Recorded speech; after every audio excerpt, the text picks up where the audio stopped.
Be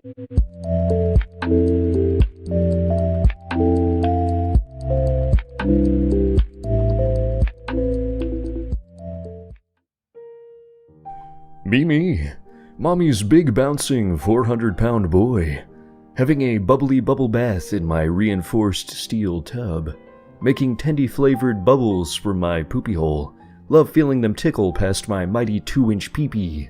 Squeeze extra hard to make an extra big bubble. Suddenly, the water turns to gravy. Ree, Mommy, I poo-pooed in the bathtub. Now you're a baby, you must scrub. No answer. Mommy, the water is all brown and stinky. There's tendy juices on baby's winky. Still no response. I lift my ample frame out of the brown, smelly sludge. It has rendered me covered in slippery poop juice. Slide my way downstairs on my belly to see Mommy and another new chatty daddy cuddling on the couch. Oh, Anon, I thought you were still in the bath. Didn't you play with that plugged-in toaster I gave you?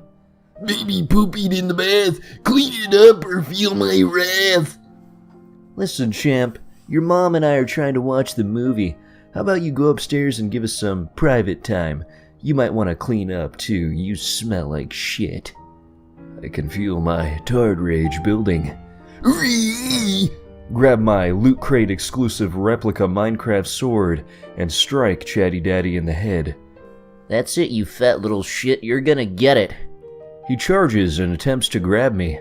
My shitty coating has turned me into a slippery brown seal. I slip out of his grip and waddle upstairs towards the bathroom. Got you now, bitch. He charges me again, but slips on a stray, dirty tendy, which sends him flying towards my rusty brown bath.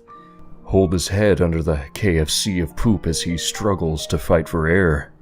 Drink my rancid tendy juice, then you and I can form a truce. Suddenly he stops breathing. He must be dead, lol. Talk to Mommy. Chatty Daddy drowned in crap. Now Mommy must take the rap. Sure, Anon. Prison has to be better than this. Get tendies at the police station. Turns out the death penalty is legal in this state. Mommy blown the fuck out. I guess she should have taken better care of her baby. Be me, in college. Work at a burger place on campus. Will be left unnamed for privacy. Not fancy, but not fast food either. There's this one tard that walks in pretty much every fucking day without his parents. He's like 10 or something. We'll call him Big Tard. He was, to put it lightly, very chubby. Smells like he hasn't showered in his lifetime. No idea how he even gets here. Every time he comes in, he asks for potato chip. We don't have potato chips. Whenever I tell him, he gets visibly upset and stands there a while, then fucks off. I tell my manager. She says not to worry about it, leave the guy alone, he's probably just a kid with a mental disability. Fast forward to a week or so after I tell my manager. Big Tard comes in with a bright idea. Asks for potato chip as usual. I tell him the same thing, trying my best to stay calm. He shouts at the top of his lungs, Where is my potato chip? Throws an absolute fucking tantrum. People sitting down look at me like I've done something horrible. He eventually gets tired and leaves after like 10 minutes of tantruming. One customer goes up to me. You can't treat a kid like that. I explain. He asks for my manager. My manager gets pissed. She's kind of uptight. She gives me an official warning. I'm pissed.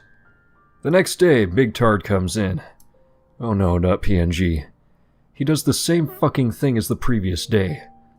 Manager sees. She gets pissed again. None of this is my fault, .jpg. She fucking writes me up. That night I begin to plan my revenge on my bitch of a boss, but mostly on Big Tard. Want to get them both in one blow. Idea.mp4. Run to the store. Buy a bag of potato chips. The next day, Thursday.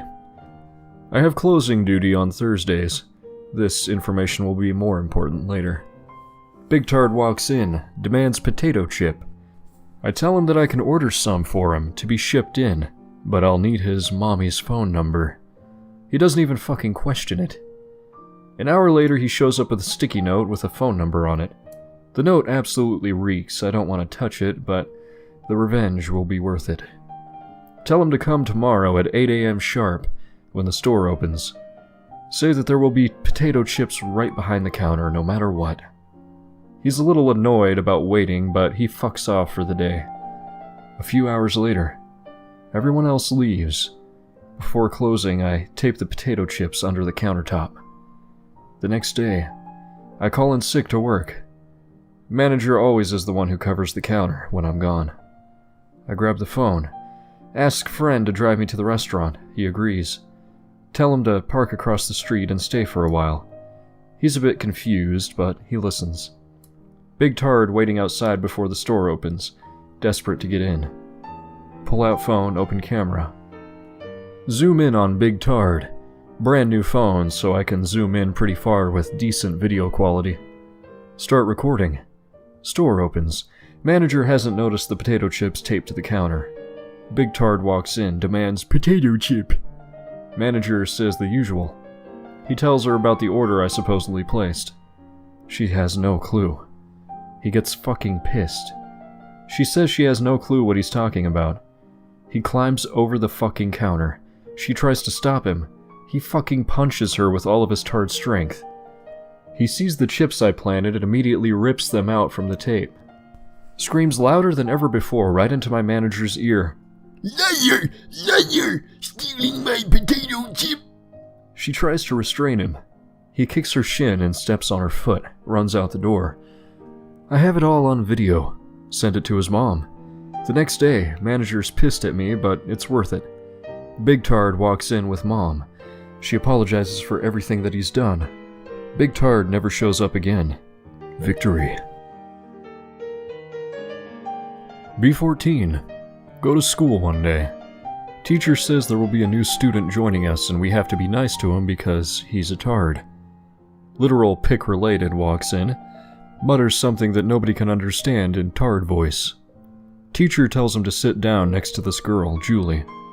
Julie is an ultra-Christian who's always talking about how tards should just be put down. Tard introduces himself in Tard voice. He says, "My name's Bernard," like he's fucking deaf. Nothing happens. 2 days later, Tard is talking to Julie. Tard confesses love for Julie. Julie yells at the top of her fucking lungs, "As fucking if. Tards like you don't deserve love, you bad-breathed idiot." Tard runs out of class. Comes back 5 minutes later and without a fucking moment's hesitation, the Tard jumps on Julie. He starts grunting and fucking slamming his fists on Julie. Turns out he crushed her windpipe and broke a rib. My face when we never see Julie or the Tard again. B20. Waiting tables at the restaurant I work at. Serving a party of 3 with a mom, a dad, and a daughter who's about 5 or 6. Daughter has obvious Down syndrome. She orders a turkey sandwich without tomatoes. I think to myself, no tomato for the potato. Didn't realize I said it out loud until her dad asks me to repeat what I just said. My face when.